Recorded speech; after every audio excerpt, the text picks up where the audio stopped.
Good morning, everyone, and welcome to the COVID-19 Community of Practice for Family Physicians. I'm Dr. Tara Kiran. I'm a family physician at St. Michael's Hospital at Community Health Toronto, and also the Vice Chair for Quality and Innovation at the Department of Family and Community Medicine at the University of Toronto. I'm delighted that our department can continue to bring you these sessions together with the Ontario College of Family Physicians, and I'm going to turn it over to their president, Mekalai Kumanan, to provide the introduction. Thanks, Tara. Morning, everyone. Thank you so much for joining us today. We've got a really good session lined up. You're going to hear about COVID updates and family practice challenges and solutions. So I hope you enjoy. And just a reminder that this is a Main Pro accredited session and you'll receive more details by email. Next slide. Okay, so just moving on to our land acknowledgement, we acknowledge that the lands on which we are hosting this meeting include the traditional territories of many nations. The OCFP and DFCM recognize that the many injustices experienced by the Indigenous peoples of what we now call Canada continue to affect their health and well-being. The OCFP and DFCM respect that Indigenous people have rich cultural and traditional practices that have been known to improve health outcomes. I invite us all to reflect on the territories we are calling in from as we commit to gaining, as we commit ourselves to gaining knowledge, forging a new culturally safe relationship, and contributing to reconciliation. Next slide. Thanks, Mekalai. Just wanted to reflect today on the wonderful gathering that we were able to have a couple of weeks ago, actually, with First Nation, Inuit, and Métis people living on urban and related homelands. In conjunction with Well Living House and the Indigenous Primary Healthcare Council. In the gathering, we reflected on some of the continued barriers to care, including systemic racism and colonialism, but also the many strengths and things that are going well. The Indigenous-led models of care, for example, safe and welcoming spaces that people have been able to bring, new collaborations and creative ways of new funding that look at things in a holistic way and are cross-generational. Creative use of money to meet Indigenous needs. It was a terrific opportunity to build on strengths and look forward to sharing the report with you on what it is that we need to do better. I think one thing that, take away for me is why did we do this in the first place is that 80% of people in Ontario who are Indigenous actually do live in urban areas. So often we don't realize that, and most of them are seeking care in mainstream primary care in our offices, and we need to do our part to ensure those offices are culturally safe spaces for them. Next slide. We're delighted to bring you this series. We've had many conversations that today's session will be building on, and you can check out our past sessions using the website here. And ongoing thanks to our planning committee that evolves and grows to inform us. We're always looking for new members, so if you're interested, please email us. And so today we have two terrific panelists who are joining us who are well known to you, and I'm going to turn it over to them one at a time to introduce yourselves. Mekalai. Thanks, Tara.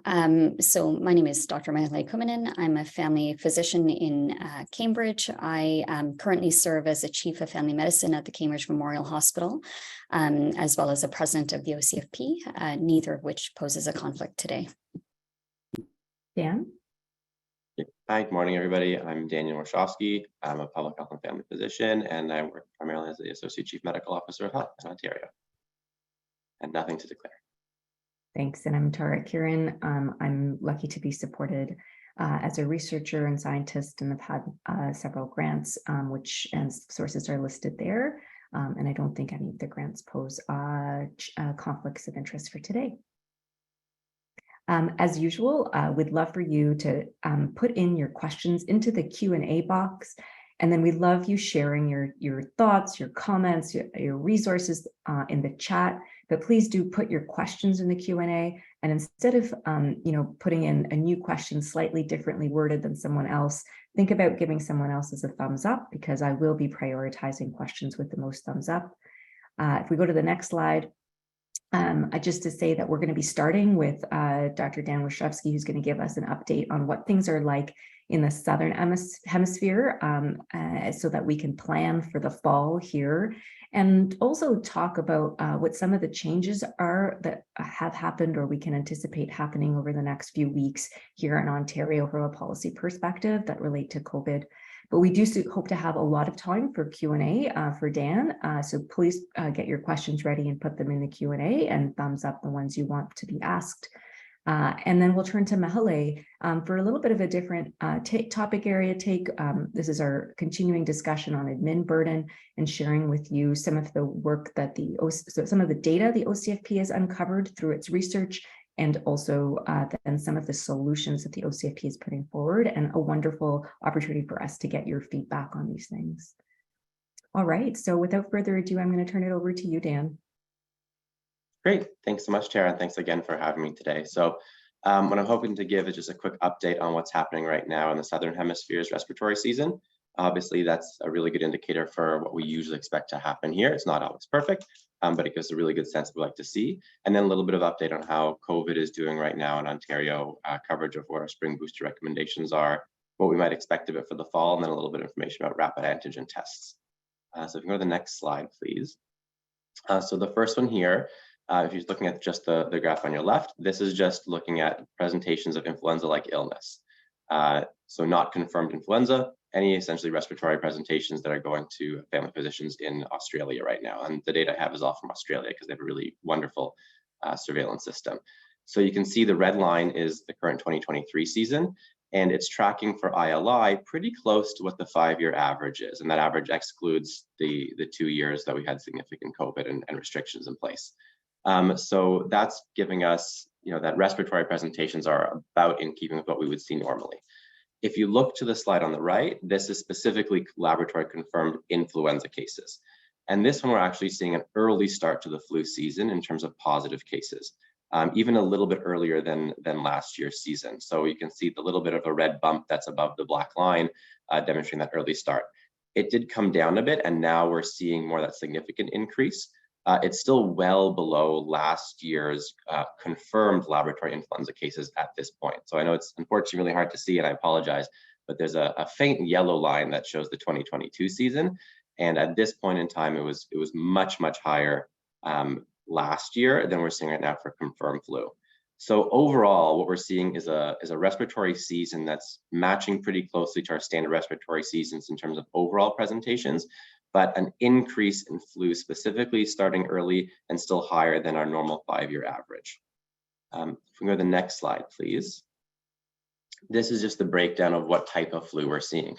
And this year is a pretty even split at this point in the Southern Hemisphere between H1N1 at about 46% and then B at 41%. So if you're looking at the graph, the purple on the bottom is the H1N1, the blue in the middle, and again, sorry, the colors they use aren't great. It's actually untyped at that light blue in the middle, and then the green on the top would be B positive. So, we can look at this and try to make some extrapolation to what we expect the rest of the season to look like. Number one, hopefully a little bit less severe, given that it's not an H3N2 season like we were last year, but that is, again, very, very difficult to say given how early we are right now.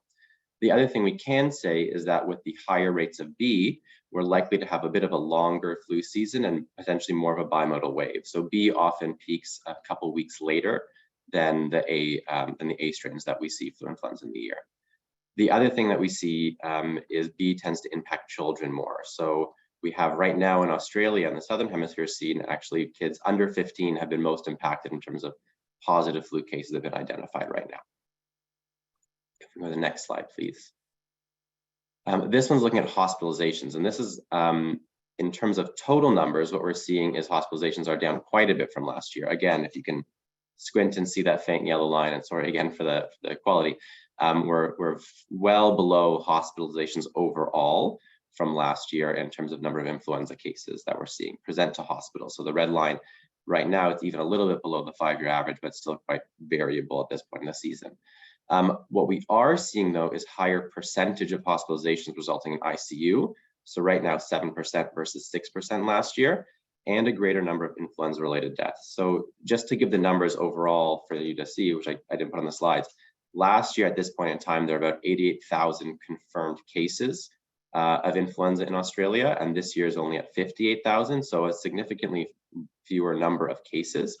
However, hospitalizations are a little bit higher this year, around 700, where last year was only at 600, and deaths are actually higher as well this year at 57 compared to 27 from last year.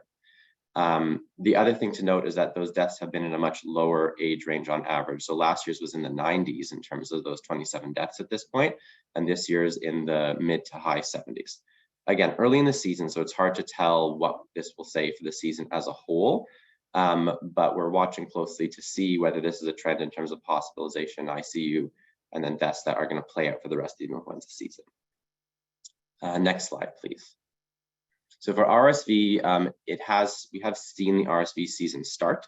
WHO is predicting and reporting a low season, and at this point of time, activity has remained low everywhere that we have any reasonable data. So Australia and some South American countries, Chile, Argentina, have pretty good systems as well.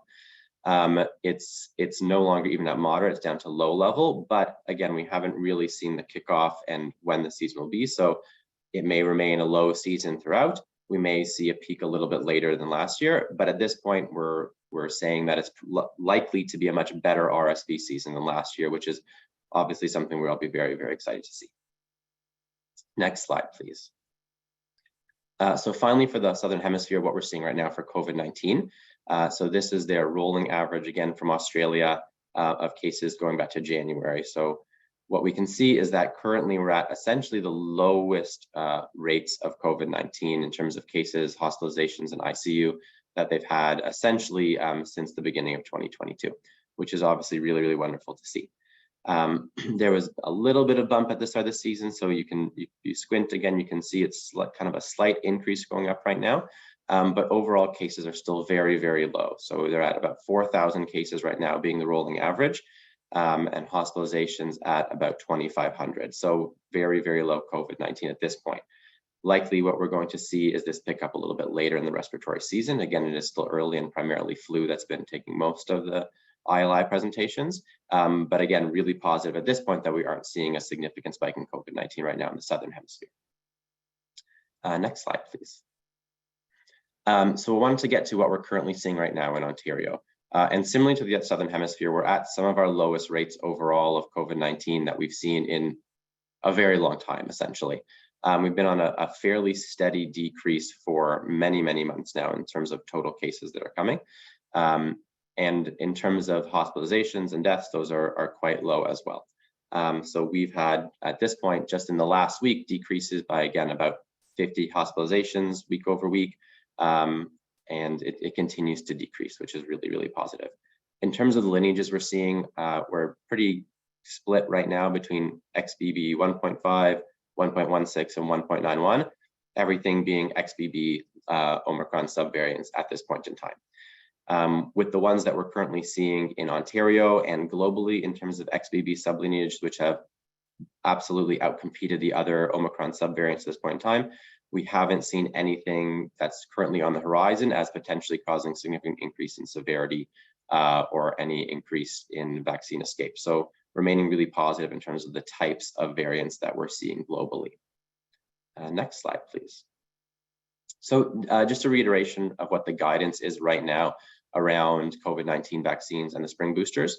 So NACI spring booster guidance came a number of months ago, and they're recommending that high-risk individuals should be receiving a booster this spring if it's been at least 6 months since their last dose. So we continue to have really good evidence that that 6-month window provides excellent protection, even amongst high-risk individuals and those who are older, against hospitalization in particular. And so only those who are high risk were recommended to get a spring booster, given the low overall rates of COVID-19 that we've been seeing and the protection that we see overall.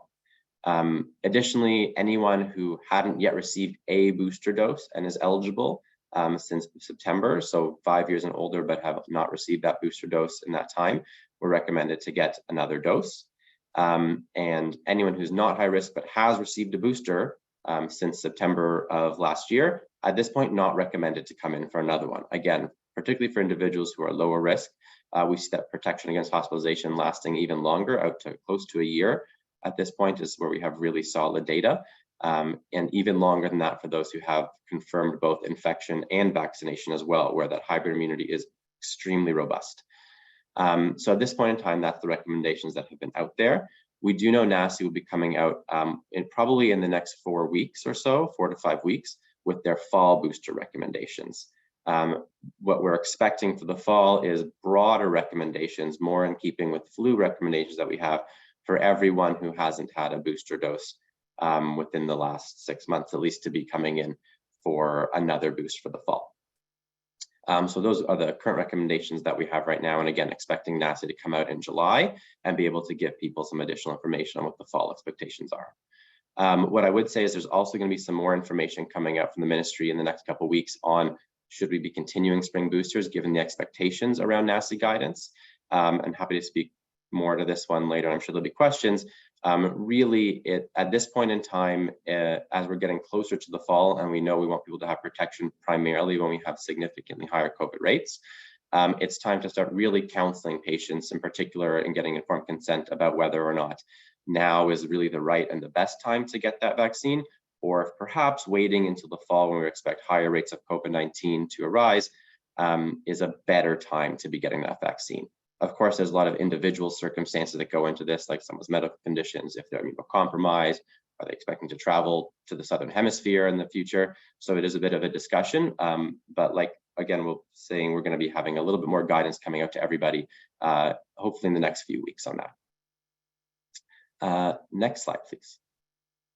So rapid antigen tests. So there was an announcement that went out last week, I believe, about rapid antigen tests in the province.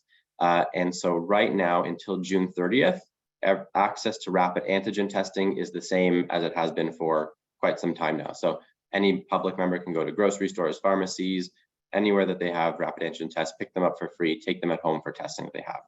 And strongly encouraging everyone who's currently giving out rapid antigen tests in those settings to place their orders and keep up their supply as much as they can.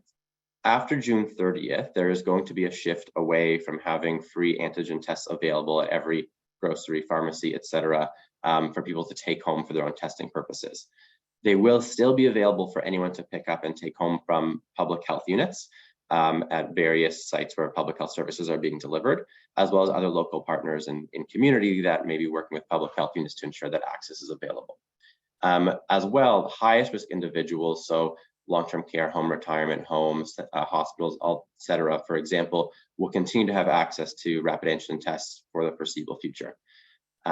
Finally, specifically for testing in order to confirm necessity for treatment, there will be rapid antigen tests available for order for providers, including pharmacy and primary care. The exact details of how that's going to operate aren't quite settled yet, so I apologize. That's why it's not clear in the slide here how you would do it. But in terms of testing for individuals who are high risk in your practice, so you're able to prescribe treatment appropriately, that's something that we will have more information coming out in the future of what to do. And of course, molecular testing remains available through all the same locations and areas it has been up until now. Next slide. I think that's my last slide. References. So again, for anybody who's interested in looking at the Southern Hemisphere, the Australian data is here. So it's a great site to be looking at. And happy to turn over to questions now, Tara. Thanks so much, Dan. So I'm going to start, I guess, with Hal's question here. Is it safe to go maskless indoors in large groups in Ontario right now? Yeah, really good question. And everything eventually comes down to individual medical circumstances, for example. But as I said, the current rates of COVID-19 that we're seeing across the province are the lowest they've been since, frankly, almost summer before Omicron, where rates were incredibly low. Generally speaking, for individuals, even in large crowds in Ontario right now, the chances of contracting COVID-19 are very, very low, particularly taking into account the high rates of vaccination that individuals have, the protection they have, again, probably many from hybrid immunity as well. For most people being in those circumstances, not having a mask in a crowded place is still likely very, very low risk at this point in time. Likely to change again in the fall. And again, for individuals who are immunocompromised or have underlying medical conditions that put them at higher risk, it's a little bit more of a discussion and something to think about. But for the general public at this point in time, it's quite a low risk activity to be doing something like that. So related to that, you talked about how the rates of COVID are low. Folks are asking, what is the true estimate though? Because testing is not highly available right now. So what's the true estimate of the number of COVID-19 cases per week in Ontario?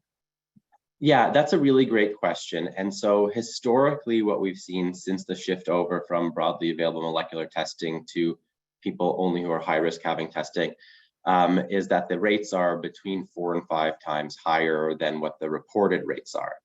I think that it's getting a little bit harder to give that it's the exact number, given changes in just testing practice that we've seen since that time, and the decrease in need for most people to come in for testing, even if they are higher risk and eligible because of, again, protection from vaccination, significantly mild disease, fewer people having symptoms that are overt in the first place.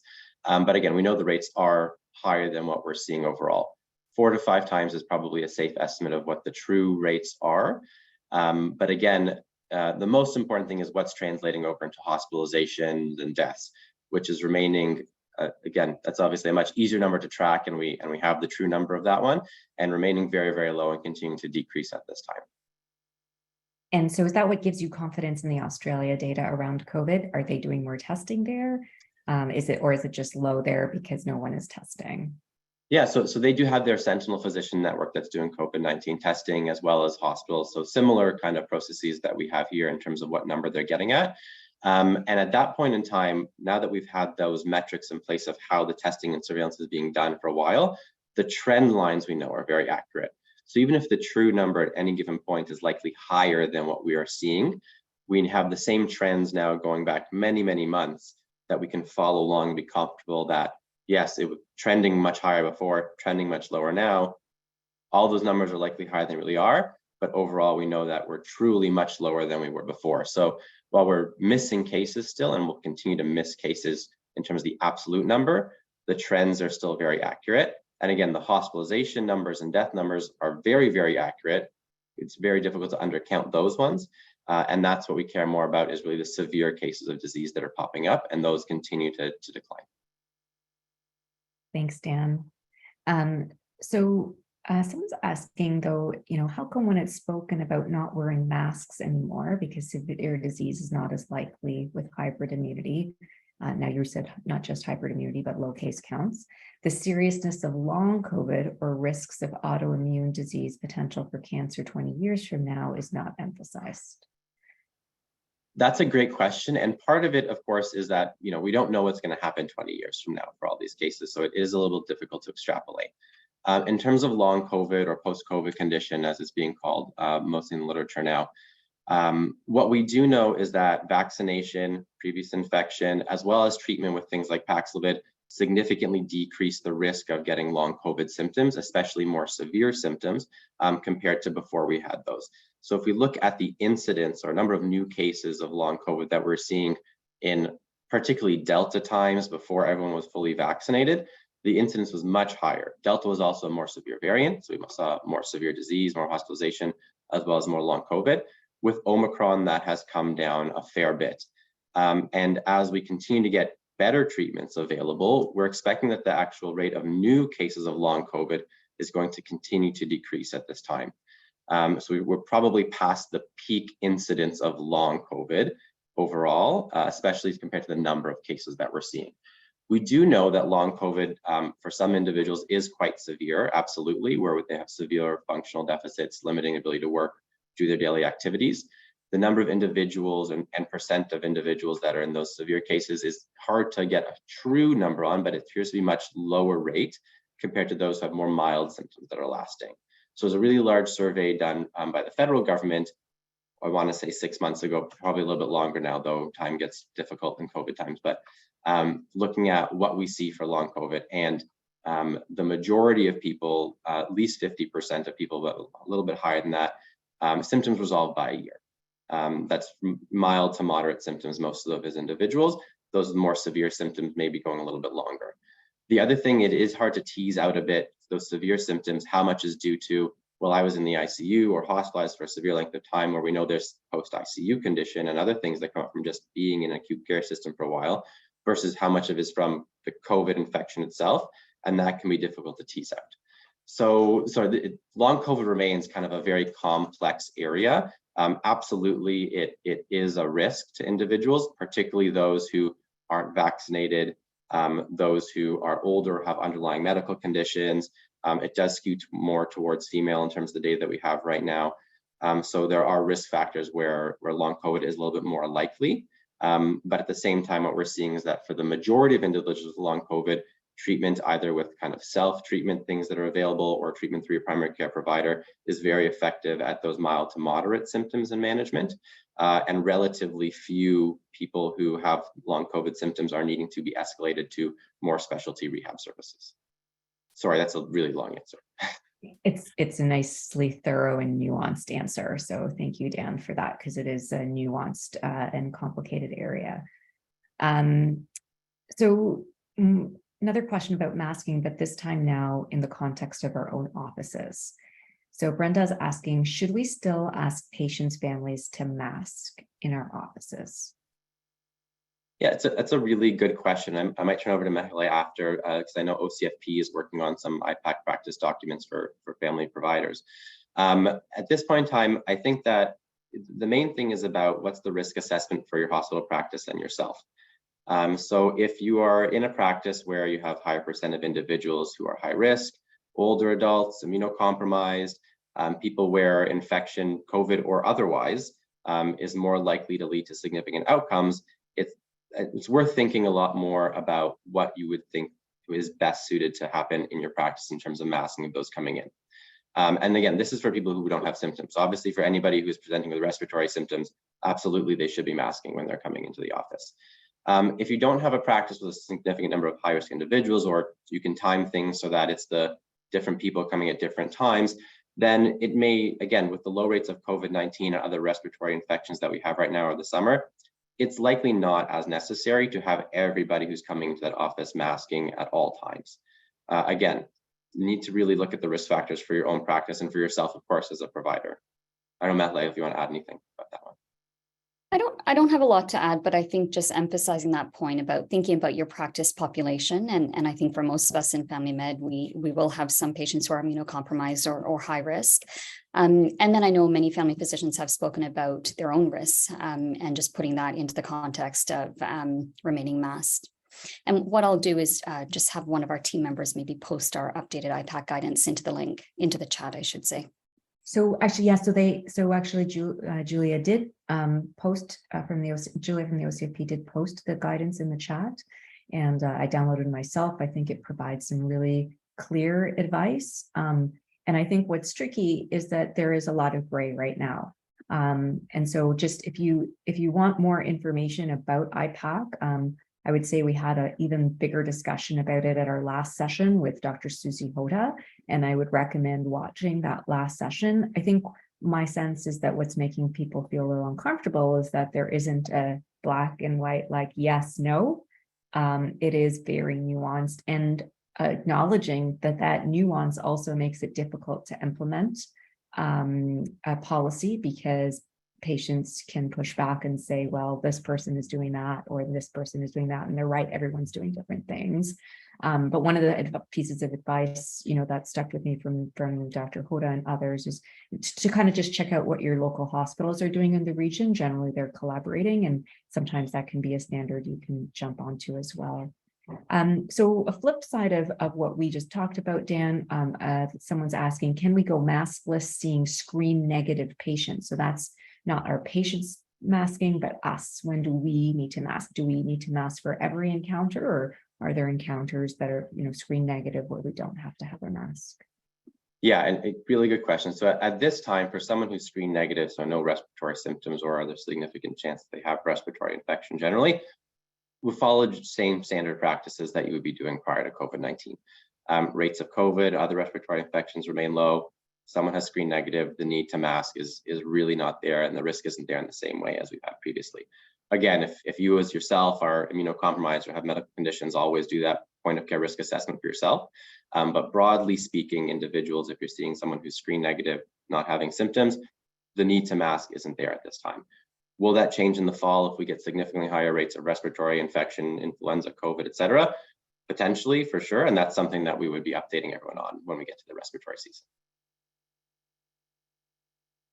And so again, I think, probably worthwhile to understand what your local region is advising in that area too. So the next question, Dan, relates to the rapid antigen tests. You spoke about the changes, and there's a question about any plan to supply family doctors with rats. Now, I think you said that there is a plan, but I think people are probably looking for a bit more detail. This individual says, seems silly to ask patients to go home to get tested rather than testing them when they see me. And Olivia, while Dan's answering that, I wonder if you could put up our next slide. Yeah, I should say there's a plan for a plan. It's probably the best at this point. So unfortunately, I can't give more details on how it will work. But again, like we really want to ensure that pharmacies and primary care providers have tests available so that they can test patients who might be eligible for treatment. Obviously, we don't expect people to be prescribing Paxlovid if you aren't confident that that person has COVID-19. The details of how you'll be accessing those, and again, they would be free to access, is still coming. So I can't really say how you're going to go about ordering them, but yes, absolutely. The plan is that they will be available for providers to have so they can test patients who are high risk and eligible for treatment.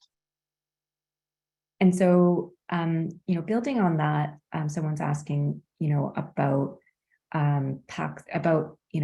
treatment. So Peter's saying, so what do I advise my 75-year-old patient who calls me with possible COVID, who might need Paxlovid, who can't get a rat at their local pharmacy anymore? So wonder if you can answer that question. And I will say, Dan, I have one answer for Peter here up on the slide. So Can Treat COVID is still running. Dr. Andrew Pinto was on our COP in January, and he provided a summary of this randomized trial that's based in primary care and is national in scope, and it's really trying to answer questions related to Paxlovid effectiveness and what populations.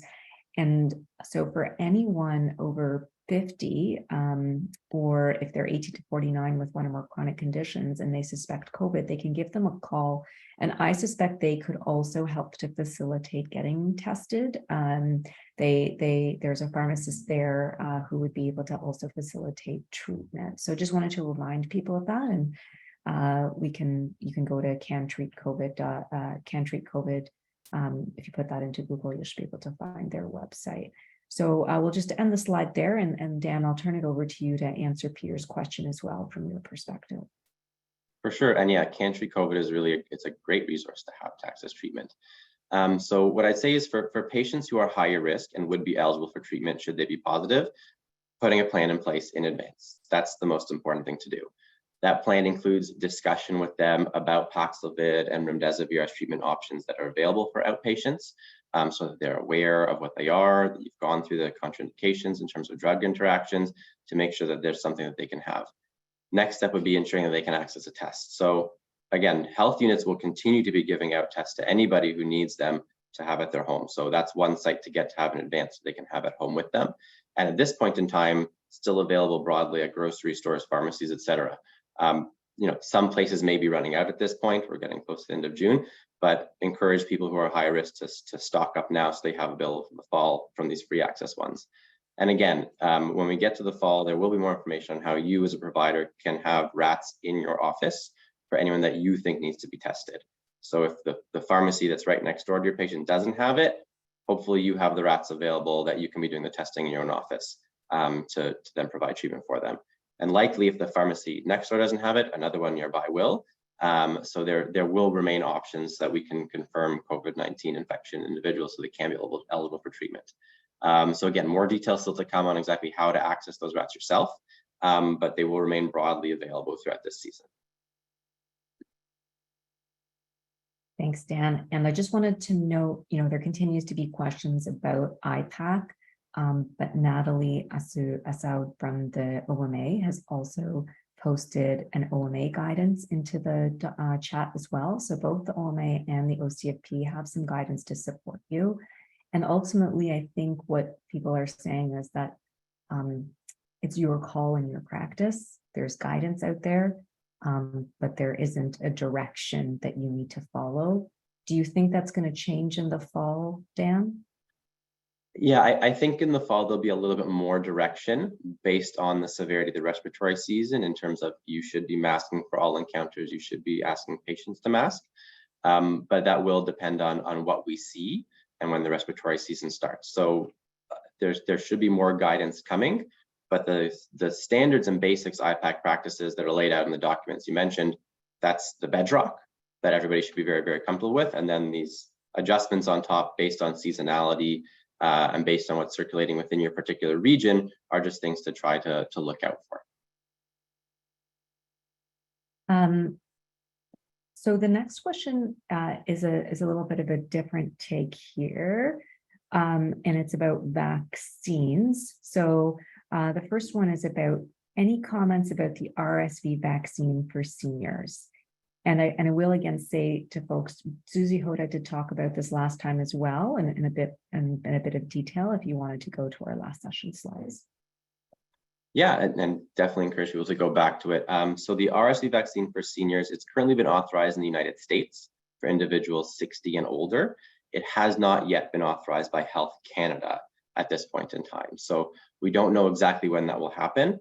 It seems likely that it'll be sometime in the early fall that it is an authorized product.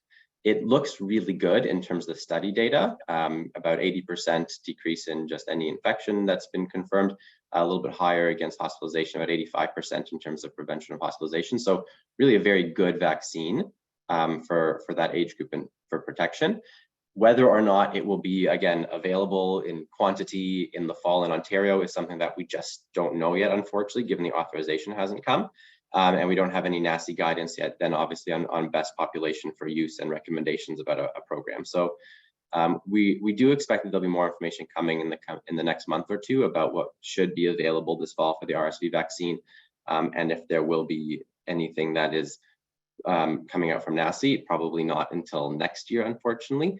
But there will be very likely, if the authorization comes through, certainly private market available, and then it'll be a question of the supply that might be available and when it actually comes, whether or not they'll be provided through the Ontario publicly funded program. So unfortunately, not a lot to say about it because it's a little bit early, and we just hope Health Canada goes quickly to authorize it. Thanks. So some more vaccine questions, now COVID vaccines. So Kim asks, do we have any knowledge about vaccines for the fall? Will there be a new updated vaccine or the same bivalent vaccine? Yeah, at this time, it's looking likely that for the fall, we're probably going to have the same bivalent as last year. We know that the companies are working on an XBB updated product, but the latest information we have is that if it's available this season, it probably won't be until late in the season, probably December or January at the earliest. So the season's going to start off with the same bivalent that we had from last season. I should caveat that slightly in that the BA1 is no longer an available product. It will just be the BA.4/5 that we have in Ontario, but the BA.4/5 will be the one we have and not a new updated version quite yet. So on that note, Jane asks, is there any XBB coverage in the currently available bivalent vaccine? There is. So, and we probably talked about it a lot when the first bivalents came out. So what we're seeing is that different than flu, COVID-19, we're seeing much better cross-strain coverage with the vaccines than for flu.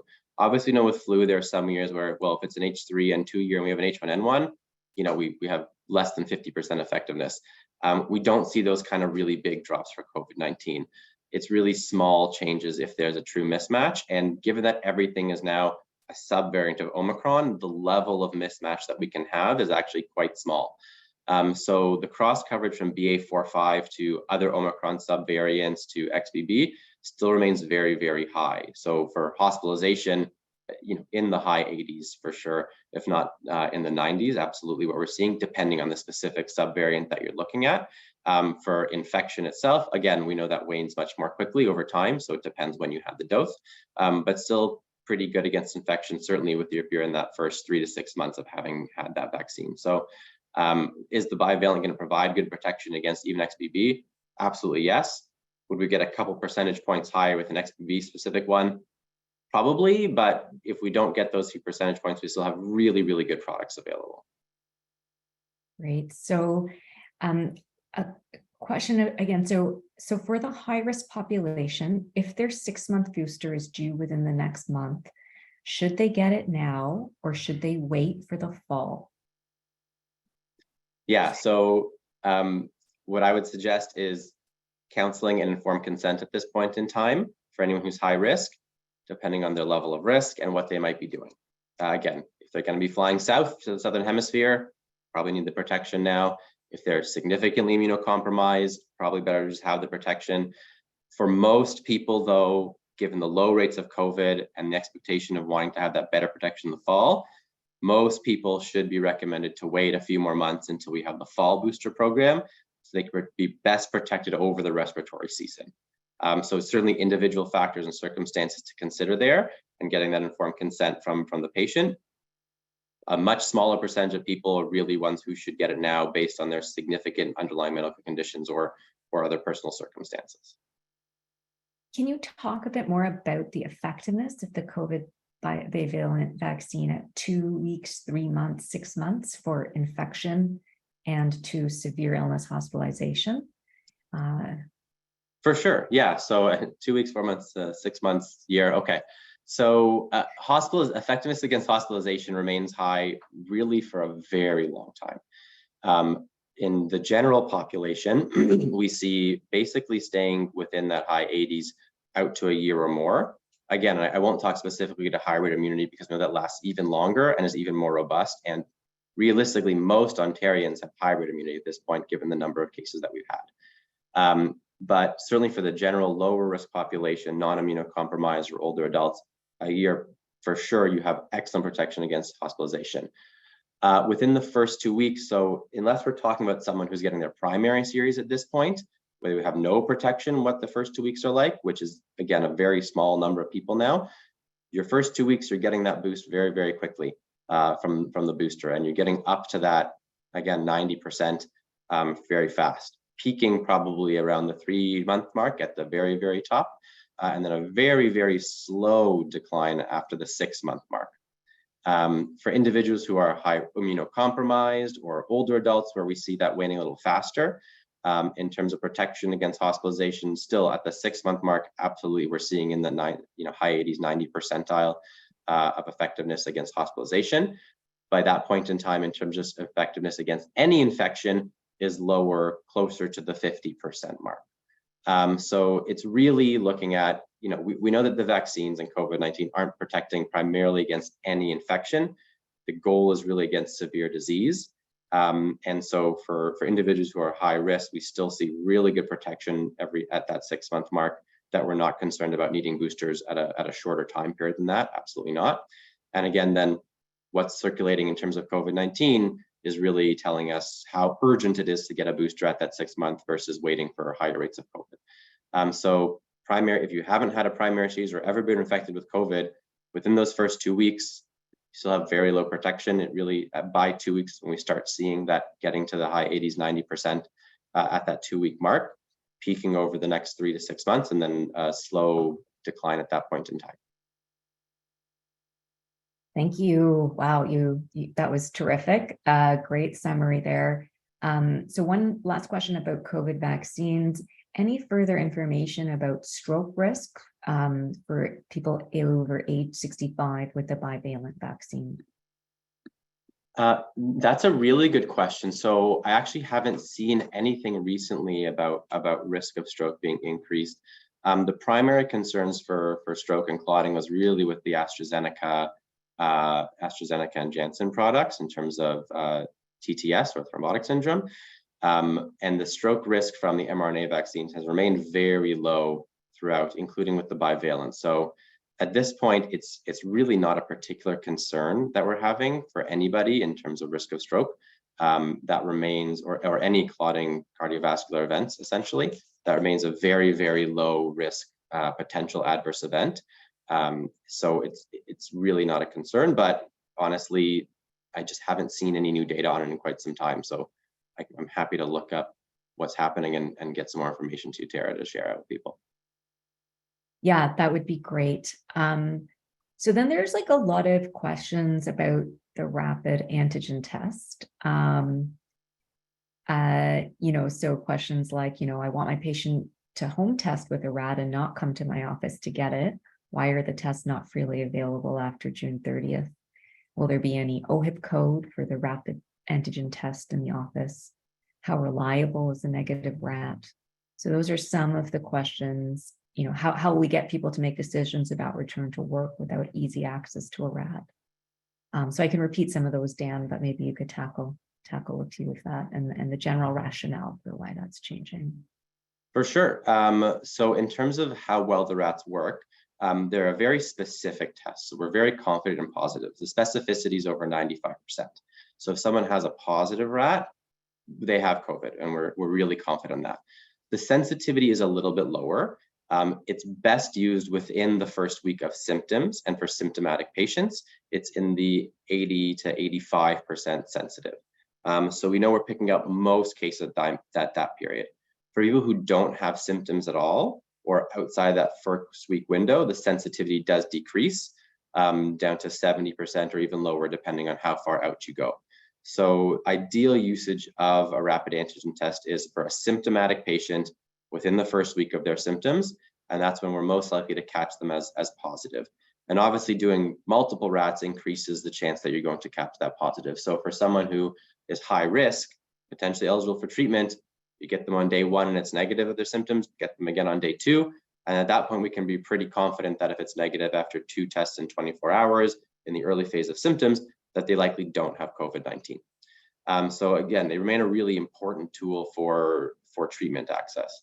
As to why it's moving out from being publicly available in grocery stores, there's frankly not a lot of uptake by most people. And a lot of these rats are sitting and expiring in a lot of these settings. So that is part of the reason for it. And it's really a look at what's the best way to get these available for individuals so that they can test when they need to. So that again will be health units will still be able to give them out to anybody who wants to have at home, as well as providers who are prescribing treatment will have them to access. There is no billing code specifically for use of rapid antigen tests at this time. I don't know about plans or anything to have one, so I really can't speak to that, unfortunately, but right now there isn't a billing code available to use them in office. In terms of preference to test people in your office versus not in your office, I mean, obviously that's an individual decision based on your own personal risks, your comfort in having someone who has respiratory symptoms in your practice at any time. At this point, and where we are with the excellent protection from vaccines, treatments, IPAC practices, masking, for someone who is up to date in their vaccines, wearing their appropriate personal protective equipment for seeing their patients, the risk of you contracting COVID-19 from a patient is exceptionally low.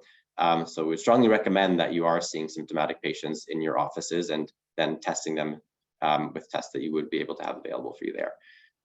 If you aren't comfortable or can't because, again, of personal medical circumstances, directing people to pharmacy or, again, having that plan in advance for high-risk individuals to try to access tests from their health unit or other locations would be something to talk about so they can test at home.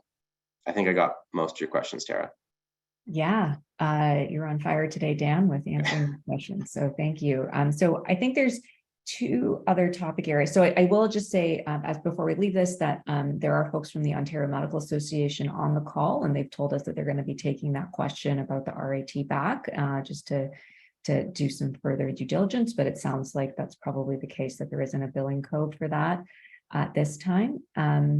There is a question about remdesivir access, and I wanted to thank Jason for who I think is from the ministry, probably, maybe, and yes. he put in the chat the answer to some of that questions. In short, you can access remdesivir from most home and community care support services branches. And I believe he put in some links on where you can do that. Did you want to add to that at all, Dan? No, I'm sure Jason put in all the details, but very quickly, remdesivir does remain available for individuals in the community and can be provided through the home and community care support services. So Jason's put in the links, but it's through your OH region if you think there's a patient who, especially those who can't have Paxlovid due to contraindications, would be eligible for remdesivir instead, and they can have it come to their home through HCCSS. So it remains a really good option. The only thing I'll say is that molecular testing remains available for everybody, just to be clear. So if you're getting someone on day one, you can swab them and send off for a lab-based PCR. And the turnaround times, now that we have lower numbers, are still very good, like 24 to 48 hours. So if you're getting them early, you can still get those results within time to provide Paxlovid or remdesivir as well. And then lastly, there's several questions that relate to a new study about metformin and long COVID. So, is there an organization like Public Health Ontario that's looking at that and is going to be putting out any guidance? What are your thoughts on this study? Maybe you could summarize the study for those of us who aren't as familiar. So there are several questions, I guess, related to that study. Yeah, I'll be honest, I haven't had time to really go into that one in depth, so I'm not the best person to summarize for everybody on the call today. Certainly, it looks promising about the use of metformin for decreasing symptoms and particularly long COVID, but it's an early kind of first study, so it still does need to be reviewed by a number of places. So Ontario Health has some groups that will be looking at this sort of thing to see what it means in terms of treatment for COVID-19, as well as potentially Public Health Ontario. So that's one we can follow up on in a future day. Sorry. Yeah, no problem. And I think what I'll do is I'll just ask our team to take note of that question, and we can also try and follow up on that question either after today's session or at our next session, which is going to be in July 7th. We'll have we can prep our panelists to make sure they can answer that one.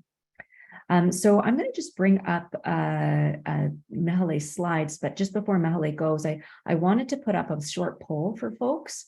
So, and I wanted to first thank you, Dan, for doing an incredible job giving us a COVID update.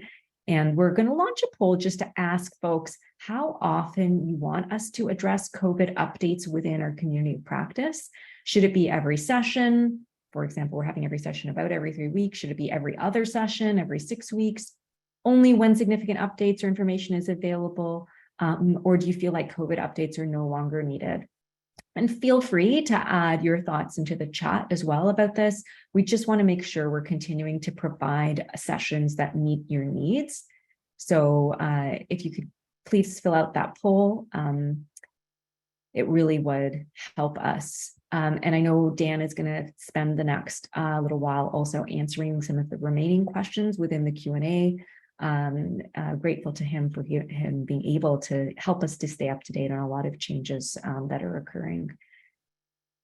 Okay, Olivia, do we have a result to the poll yet? I can't see. Oh, there we go. So I don't know if everyone else can see it, but it looks like it's a tie, almost 2 or 3-way tie. So some of you want to see it every session, others of you only want it when information is available, and others every other session. So no great consensus. So we're going to go to the next poll.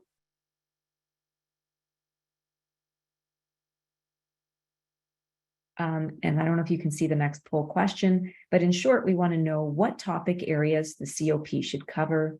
Should we be talking, aside from COVID-19, should we be talking about reducing admin burden and enhancing office efficiency, public health and infectious disease updates, clinical topic areas, physician wellness? You can choose, I believe, more than one. And so we'll give you about 30 seconds to do that. And then we'll transition to our next session, which really is, as you know, we have actually been shifting and trying to put some discussion about office efficiency at the second half of our, and this is going to be really the second quarter of our, the last quarter of our session. And today it's a special one to hear from Mekalai Kumanan about some of the results from the Ontario College Family Physician kind of survey, and also what the OCFP is going to be doing with that. So let's take a look at the results here, Olivia, from the poll. Okay, so this is going to really help us. Looks like people are still interested in the office admin burden, as well as other public health and infectious disease updates. Some of you are open, though, to other topic areas, clinical topic areas. So we'll think about all of that. All right, so over to you, Mekalai, for the remainder of today's session. Thanks, Tara. Like Tara mentioned, we are just shifting gears a little bit. I'm really excited to be able to share some of the successes that we've had at the OCFP with our advocacy work. And I'm looking forward to sharing some of our member research and how that's going to guide some of our advocacy work going forward. So next slide, please. So I'll just touch on this quickly. We've heard from family physicians across Ontario that you really feel the need for increased advocacy and to find a way to ensure that your voice is really being heard. So we have taken this on. We've successfully ramped up our advocacy work over the past year or more.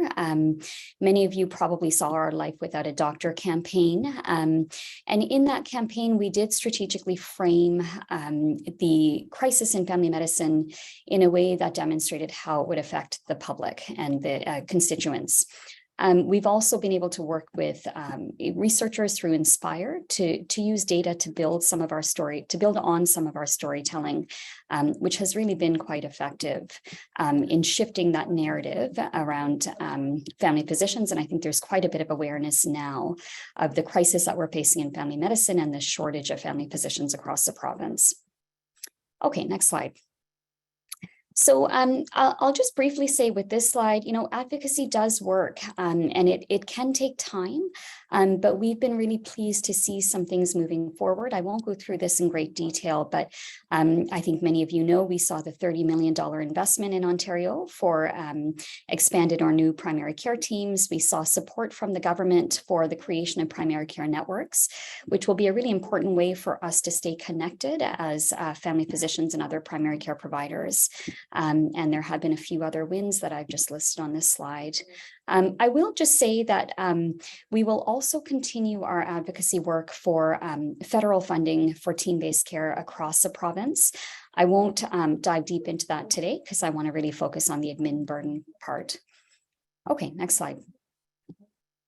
So as we have been able to raise a profile of the importance of family physicians and the crisis that we're facing, we did want to really get a better understanding as an organization about the administrative burden that you face as family physicians.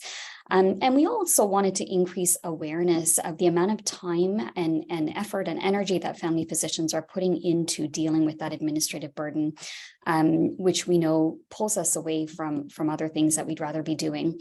So we surveyed our membership in March. I'm sure many of you filled out that survey, and I appreciate that. And we had a really good response rate. So over 1,300 family physicians in Ontario responded to our survey, and that gave us really good data from which we can then guide some of our work going forward. Next slide.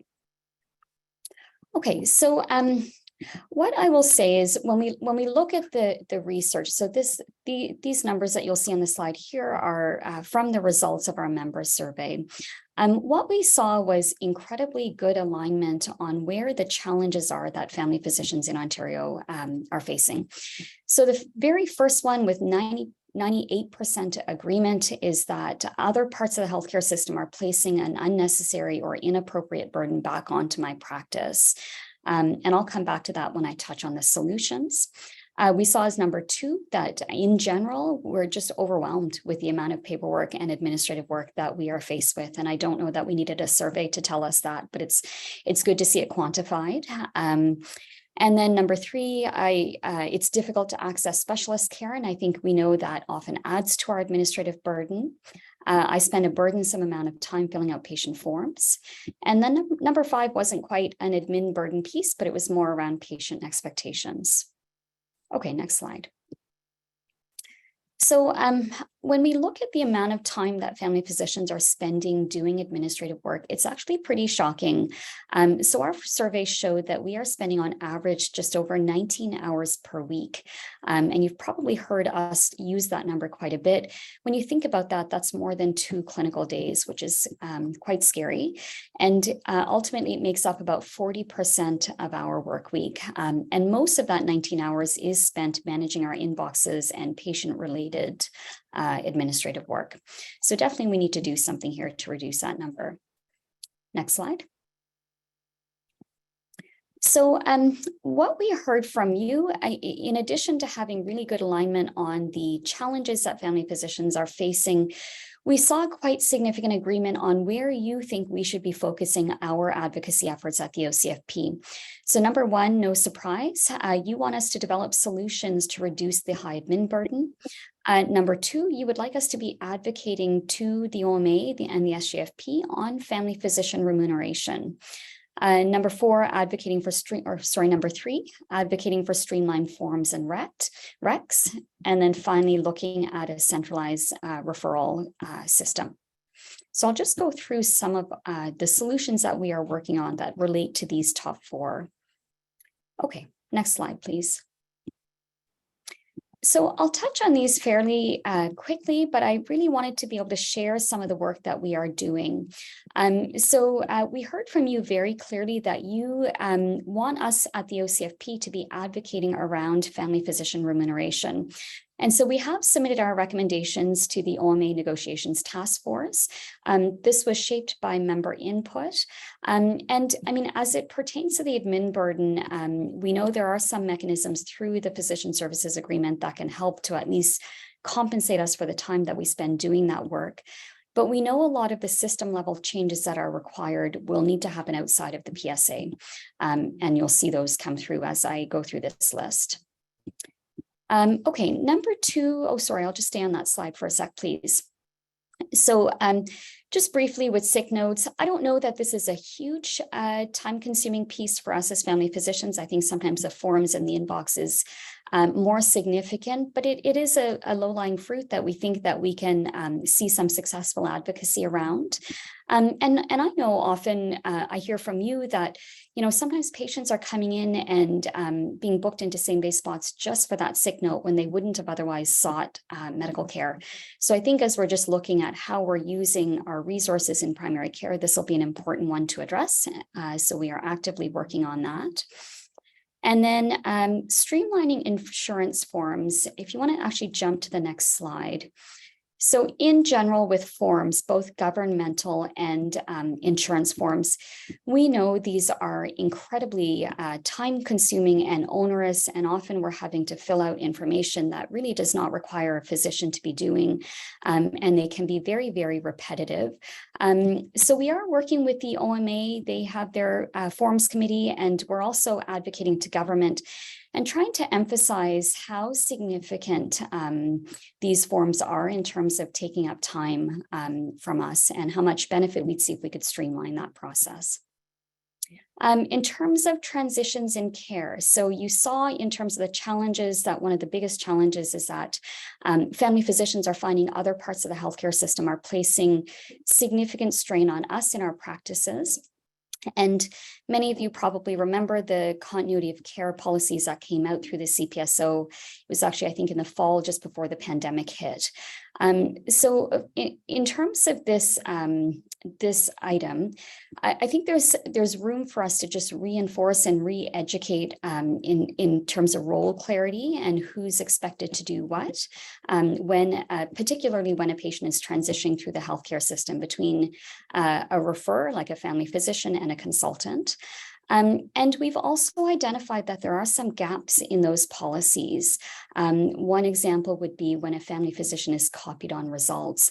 How much ownership do we have to manage that result? So along with our key stakeholders, we are working with the CPSO to just help us to drill down some of those pain points and find ways to provide more clarity with those policies. And then for number 6, I don't think I have to tell any of you, we know a huge pain point in family medicine is sorting through referrals, chasing referrals, following up on referrals. The more we can make this done more smoothly via technology and ultimately centralized with patients being triaged based on medical need, I think the more we'll see that shift away from family physicians. Okay, next slide, please. So I could probably spend an hour on this, but I think we all know HRM is a huge pain point and creates a lot of redundancy in the work that we're doing. And I've heard from many of you just that concern that when we have a pile of HRM messages in our inbox, it's hard to know which ones are relevant. And it takes a lot of work to go through these. So we are really advocating to have the HRM standards that were recently pulled together, published, and we'd ultimately like to see those implemented so that we can ultimately pull back on the volume of HRM reports and the lengthy reports that we're seeing in Family Med.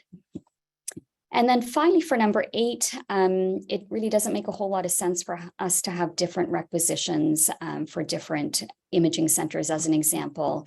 So if we can look at streamlining requisitions, I think that might just simplify and reduce the need for us to keep track of all of these different recs.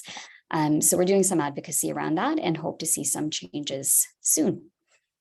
Okay, next slide.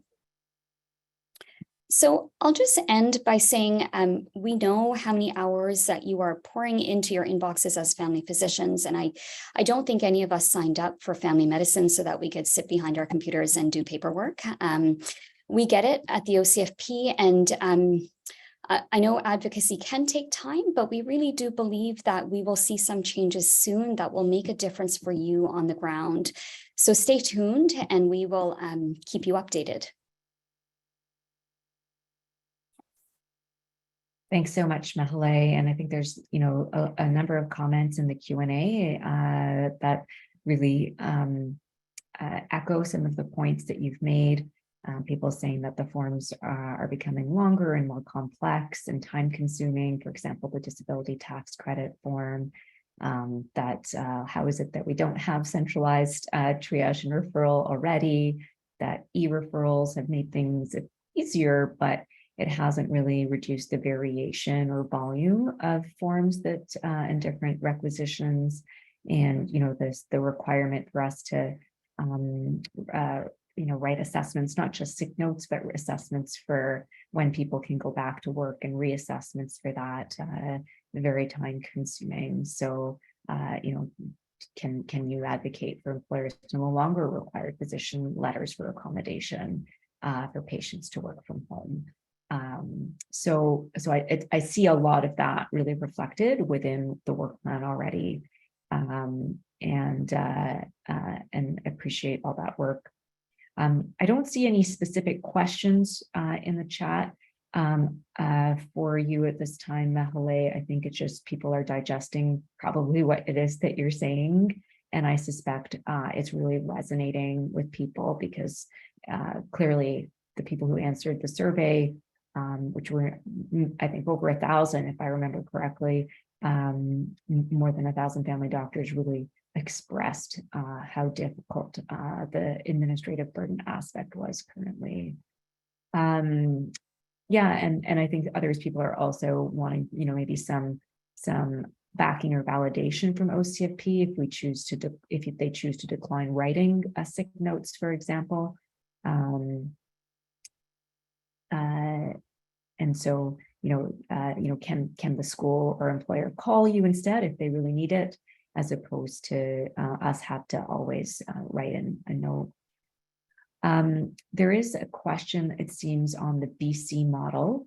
Can you comment at all on that BC agreement, Mekalai, and reimbursement for administrative costs and increasing overhead? Yeah, I'll be honest, I don't have a lot of detail around it, but I do know that they are now offered an hourly rate for the administrative work that they do. We have made the same recommendation or a similar recommendation that we need to look at the amount of unpaid administrative work that we're doing as family physicians and ensure that we're remunerated. I think the end goal is how can we actually reduce the amount of administrative work that we're doing and continue to advocate for that. But in the meantime, while we're putting in these 19 hours per week, much of it we know is unpaid. So yeah, we're hoping we can see something similar come through in Ontario. Yeah, and then like some comments about HRM and which area it should be, fixed from. The sender and the receiver probably are both need fixing there. Also a comment from David Dane, just that, why our advocacy should also include reallocating resources from acute to community-based care, including primary care. And, as people are putting in their comments in the chat, I'll just get Olivia maybe to put up some more slides, because I think folks might find it interesting to hear a little bit about from what members of the public think, because I've been leading this national work to engage the public about the future of primary care in Canada, and we've did a national survey in the fall, and we're doing these in-depth citizen dialogues in 5 provinces, where people really spend 30 to 40 hours learning about primary care and making recommendations, as well as a number of community roundtables to focus on marginalized groups. And I wanted to just share with you a couple of things from the survey that I think really go from our work from public members that really go hand in hand with what Mekalai is saying. So if we go to the next slide. One thing I did want to put into context is actually, compared to other parts of Canada, it seems that in Ontario, as bad as it is here, it actually seems like it's worse in other provinces, where it's, in Quebec or Atlantic region, almost 1 in 3 people are without a family doctor or NP. I'll go to skip over a couple of slides here. Maybe I'll go to the next slide, Olivia, just in the interest of time. If you want to look at our survey results, you can actually take a look at them. But one of the nice things about the survey was really it reinforced the importance of relationships, and what that being something that people wanted most. But I wanted to share with you some of the comments made from our public members in the Ontario panel. So if we go to the next slide, these are the 35 members that we gathered from across Ontario to really learn about primary care and make recommendations. And they heard from about 17 speakers, spent 30 to 40 hours deliberating among themselves. These were strangers, didn't know each other before. And if we go to the next slide, these are sort of the values that really they said should underlie our primary care system. And I'm always heartened that equity is really at the core of those values. But accountable, transparent, data enabled, those are all important as well. Accessible, patient-centered. If we go to the next slide, I thought folks might be really interested in knowing, if we go to the next slide, what some of the recommendations might be. They recognized the issues with interoperability, and they wanted access to their own records, and they felt government really should legislate interoperability. Certainly that should help to address some of the admin issues we're facing as well. If we go to the next slide, interestingly, they wanted expansion of coverage and strengthening links to support social determinants of health. And in the next slide, I wanted to highlight some, people, to David Dane's point, they recognized that we needed to have a greater proportion of total healthcare spending in primary care. And they wanted to see teams really be expanded to every resident in Ontario, integrating walk-in clinics kind of into those neighborhood-based teams, and allowing to move to more of a public school type model for family medicine, properly resourced. They also advocated for things like a centralized digital referral platform for specialist care and other issues to address physician burnout, because they saw what a big problem it was. So if you're interested in more of that report, you can go to ourcare.ca, but I just thought that might be an interesting complementary kind of perspective that really echoes a lot of the kind of same things we've been talking about, but from a patient perspective. So thanks to Dan and Mekalai for a terrific session today. And thanks to all of you for your fantastic participation. We're taking notes of all of your comments in the Q&A and in the chat. And I know the OCFP team takes all of the feedback they get very seriously in terms of continuing to advocate for you and your needs. I wanted to give a special shout out and thanks also to Mekalai Kumanan for her leadership at the OCFP, and to Dan Warshafsky for his leadership at the Office of Medical Officer of Health in Ontario. Really tough job over some really trying times over the last 3 years. And he continues to be an amazing partner for us in being able to support us to really know what's happening and the latest information about COVID. So thanks to Mekalai and Dan for joining us. Thanks to our back team for everything you do to support this happening. Thanks to all of you for joining today. We're going to download all of the things from the chat to really be able to digest kind of your comments, and please feel free to continue to send them by email. Our next session will be July 7th, and we'll have at that session probably a focus on using AI to reduce admin burden in practice. That will build, it'll be different than our session on ChatGPT, so looking at some other solutions, and we'll have an infectious disease specialist, I believe Dr. Gerald Evans, joining us as well. So thanks very much to everyone who attended today. Really appreciate your continued engagement and feedback, and have a wonderful Friday and weekend.